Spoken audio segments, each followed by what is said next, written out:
Hello everyone. ఎప్పటి నుంచో ఈ రెసిపీ అయితే ట్రై చేద్దాం అనుకున్నానండి. ఫైనల్గా అయితే ఈరోజు కుదిరింది.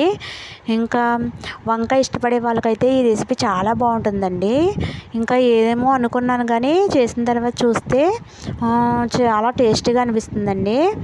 ముందైతే ఈ స్పైసెస్ అన్నీ మనం యాడ్ చేసుకుని వంకాయ ముక్కల్ని కట్ చేసుకుని దానికి ఈ స్పైసెస్ మసాలా ఉంటుంది కదా, ఇవన్నీ పట్టించుకున్న తర్వాత ఒక ప్యాన్ తీసుకుని అందులో కొంచెం ఆయిల్ వేసి ఇది ఫ్రై చేయాలండి. లైట్గా మగ్గనివ్వాలి సిమ్లో పెట్టి. అప్పుడు ఏంటంటే ముక్క మెత్తగా ఉంటుంది కదా, అందుకు ముక్క మెత్తగా అయ్యే వరకు మగ్గనివ్వాలండి.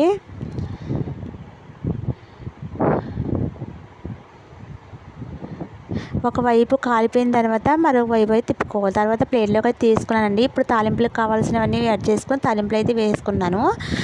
పెరుగులో తాలింపు వేసేసుకొని దాంట్లో వంకాయ ముక్కలు కూడా వేసుకొని తిప్పేసుకుని ఒక